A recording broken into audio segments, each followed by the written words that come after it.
of opening up sort of the spirituality of the directions.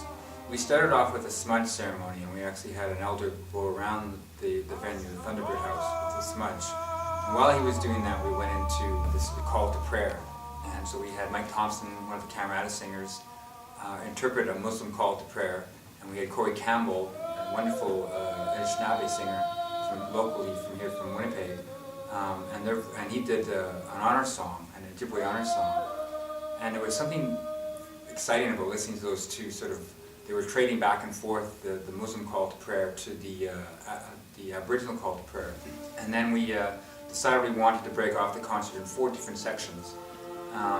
So along with the 4 different sections, we also decided to acknowledge the directions by moving the stage, the performers, to face the direction that they were actually singing about. It was my idea or my suggestion that we also try to incorporate other traditions from around the world. So that's why, for example, in the East, we didn't just go with the Aboriginal idea of East, but we went with the Tibetan idea of East in that Catherine Dalton piece we did.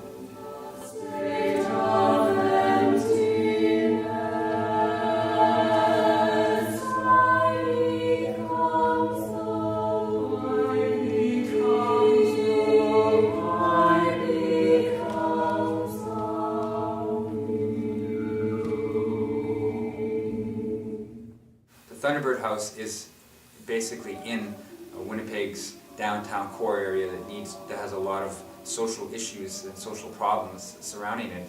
And I think that we're fairly successful in being able to utilize that place for not just a concert, but also for a space of healing. You don't get your normal, I don't know, your normal River Heights audience at these concerts, right? They seem to come from all walks of life and all interest groups.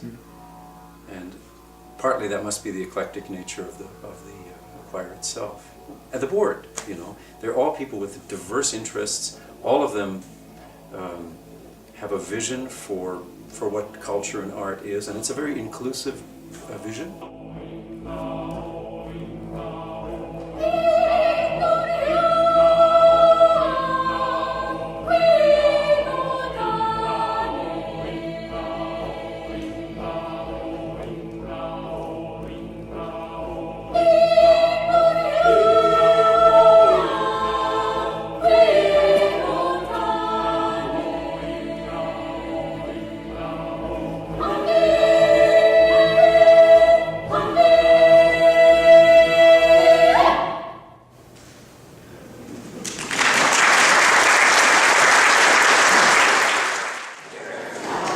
I think the project is quite interesting, this blending of Aboriginal and European musical styles. I'd be curious to see what Andrew and Camerata Nova do in the next few years, sort of teasing that out more. But for today, I thought bringing a predominantly white audience to Higgins and Maine, which is sort of the scariest intersection of Winnipeg for choral music, was quite a good gesture, and I want to see some more out of Camerata Nova in the future.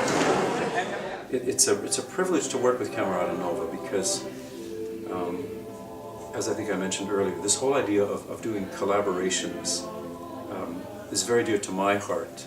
The whole idea of meeting other cultures and exploring that appeals to me no end too. So this Camerata approach to taking various elements and seeing, well, how might they fit together, and what does one part of the world have to say to another part of the world. I think that's a good philosophy of life.